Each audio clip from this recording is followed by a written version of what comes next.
Nah, sudah pasti nih Bapak Ibu ketika literasi matematika, Bapak Ibu langsung ngeh banget, oh numerasi gitu ya Bapak Ibu ya.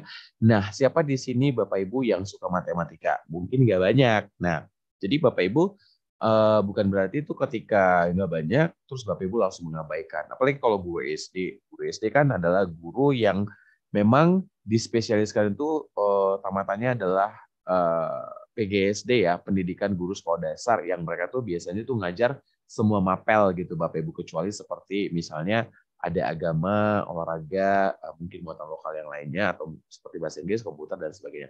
Nah, ini adalah hal yang penting untuk diketahui buat teman-teman yang di SMP dan di SMA biasanya tepat langsung orangnya yang adalah jurusan matematik gitu. Nah, contoh-contoh apa sih yang bisa kita lakukan untuk memperkuat literasi matematika siswa-siswi kita, Bapak Ibu?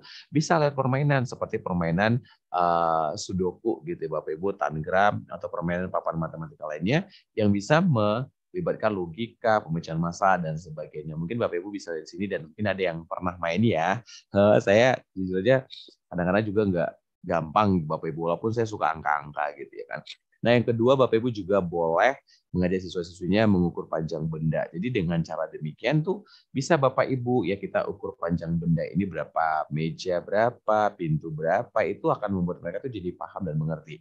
Kemudian bisa juga tuh belajar dari menghitung uang belajar. Ya saat belajar orang tua, siswa-siswi kita kasih PR nih Bapak Ibu ya, bantu hitung gitu berapa sih total belanja tadi dan juga kembaliannya.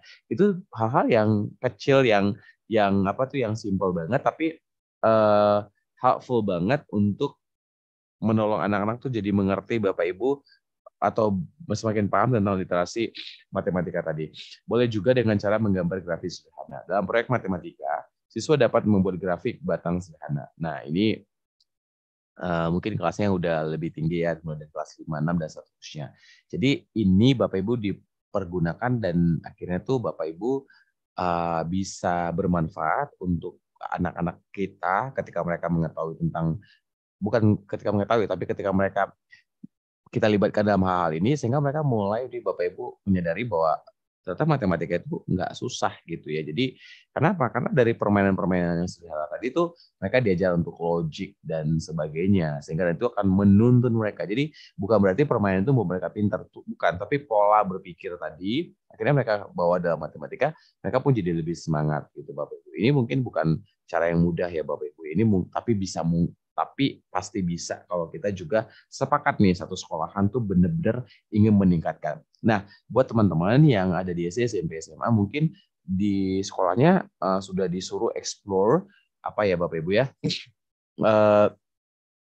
rapor pendidikan. Nah, silakan Bapak Ibu dengan akun belajar idenya, bukan belajar ide ya, bacanya gitu ya, akun belajar ide gitu ya.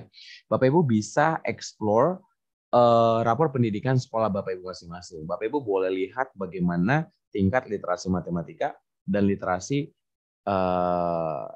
ini ya Bapak Ibu ya, dan numerasi, mohon maaf ya, literasi dan numerasinya sekolah Bapak Ibu itu yang diwakilkan oleh 30 siswa SD, 45 dan siswa SMP SMA itu akan ketahuan tahun ini turun apa naik gitu Bapak Ibu, dan kita bisa pelajari akar masalah di sana, kita langsung dialihkan ke PMM untuk kita kemudian tuh bisa dapat ide inspirasi 1, 2, dan 3. Ayo siapa yang udah lakukan ya? Kalau di sekolah saya, jadi bukan only saya Bapak Ibu yang explore, tapi seluruh guru saya wajibkan dan mereka kira tahu ya dengan saya kasih contoh beberapa untuk cara mengeksplornya, kemudian mereka bisa tahu supaya mereka tuh akhirnya tuh Bapak Ibu secara mandiri bisa mulai ambil langkah gimana nih caranya untuk membangun literasi dan numerasi ini sejak dini, sejak dari kelas 1. Jadi bukan hanya tuh pokoknya bisa aja baca, pokoknya bisa, nggak gitu.